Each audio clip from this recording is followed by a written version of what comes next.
Welcome back to some new malicious compliance stories, where people complied to the letter, but not the spirit of our request. I hope you had a great day. The first story is called No Help. I work for a large retailer, and there's a corporate visit coming up. This is a big deal to the higher-ups at my local branch, and the store must look perfect. I am the only employee in my entire department. Roughly 1300 product placements, and the company won't hire more help because I can do it alone. Today I was working hard to get not only all my normal duties done, but also make sure everything was absolutely perfect for corporate. I decided I would stay an extra hour or two and not take my 2 paid breaks. As I was working, one of my bosses came up, asking me to do a few other tasks that I just didn't have time to complete. I politely told him everything I still had left to do, and advised that I could also complete those tasks if someone could help me for an hour. That someone could be one of the managers, by the way. I was told no one could help, and they needed to get done, so the store looked good for corporate. And then they walked away. So I said screw it and took my paid breaks, then continued working as hard as I possibly could to get done what I knew absolutely needed to be done, primarily the product order. Then I left at the time I was scheduled to leave. I didn't clean, straighten up the department, refill things that had been sold already, etc. On my way out, I told the manager I was leaving, because my shift was over and I had things to do. So he should probably make sure someone cleaned up my department tonight, or it's not going to look good for corporate tomorrow. He just looked at me with bewilderment for a moment, probably because I've never done anything like this before.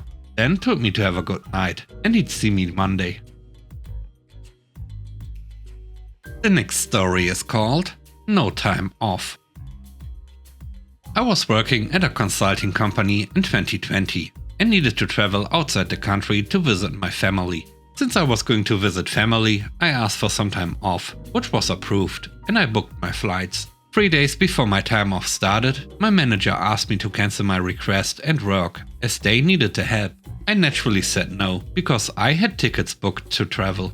Most of the clients of this company had clear instructions that the data must never leave the US or be worked on from outside the US. All the clients my team worked on were like this. My manager asked me to work remotely for a few days to help. I was naturally confused, so reminded her that I was traveling internationally, so that wouldn't work. She said to follow her instructions and not to overthink this. My manager was a good manager and cared for her employees, but was a little ditzy. I knew that she was asking because she really needed it, but I also knew I'd get nothing done. But there was no way I could say no. So I took my laptop and logged on every day. I replied to emails when I could, which took maybe 15 minutes, and replied to messages throughout the day on my phone if I could.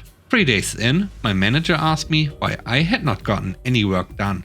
I sent her a screenshot of the conversation and one of the rules preventing us from doing any real work outside the country. She replied saying that my time off would be approved and to resubmit. I got told off a bit once I got back, but she knew it wasn't really my fault and didn't say much. The last story is called Eat It. A few weeks ago, I found myself parked next to a car that was, as far as I could tell, identical to mine. Same make, model, color, and probably the same year. Although I'm not an expert. Close enough probably. It's a popular car. I pass them all the time. My car has a large parking lot ding on the driver's side rear door panel. No idea how it got there. Probably some kid opened his door a little too quickly and it smacked into my car. These things happen. No need to get worked up about it. I'd been meaning to get it fixed. And I'm a little sorry that I didn't do it, because it would have saved the idiot a lot of grief. Self-inflicted grief, to be sure. But still, enter the idiot. Standard middle American dad, nothing special about him. We are both exiting the Walmart with full carts, and he's about 100 feet ahead of me. As we approach, I'm thinking it looks like he's heading in the same direction. I even plan on jokingly saying, "Nice car," in solidarity, but I will not get that opportunity. I've already clicked my clicker to unlock the car. This is the point where the idiot notices the large ding on his car's door. And he takes offense at that. To be fair, that ding is pretty ugly.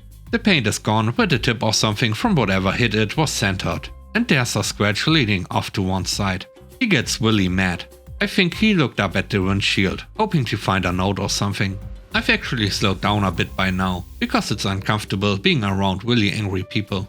And to be honest, I was super confused about what was going on. For a second, I actually forgot which car was whose. It didn't make sense for him to be hopping mad about my car having a dent. I think my brain was going, wow, two exactly same cars getting huge parking lot dings in them. What are the odds? But you know that weird twisting feeling when you reorient yourself from the confusion and snap back to reality? That happened. I realized that he had made the same mistake that I made. And so I did what anyone would naturally do. I called out, "Hey, it's okay. That's my car," which backfired spectacularly. The idiot must have thought that I meant, "It's my car's door that smacked into yours," which only made him madder. He started yelling things. I tried to explain. Not exactly easy from a distance, and definitely a lot harder when someone is raging at you. And that's when he opened the driver's side rear door of my car, i.e. the one with the large ding. And then he slammed it into his car, hard. It made a dent. I yelled, "Hey, stop that," which only made him more upset, because he responded with, "Oh, you don't like that? Shut up." I did exactly what he said. Shut up, and let him slam my car door into his car a couple more times. And I let him try to kick it too, but there wasn't enough room between the two cars for a good one. So he had to be satisfied with a weak knee to the rear quarter panel. But kudos for trying, idiot. You gave it your best shot. I wish I was some kind of heroic Viking warrior who could come to the defense of his property, but I'm not up to a fight in a Walmart parking lot. So I backed my cart full of ice cream and frozen tater tots right out of there and started booking it back to the Walmart, intending to ask for help from a security guard. I sincerely regret that, because I did not get to see the moment when the scales fell from the idiot's eyes, and he realized that he had been beating his own car. I can only imagine that it was one of the most epic epiphanies of his angry life. And to compound my disappointment, he exited the parking lot in the opposite direction, preventing me from seeing the extent of the damage he had done. I didn't get to applaud either.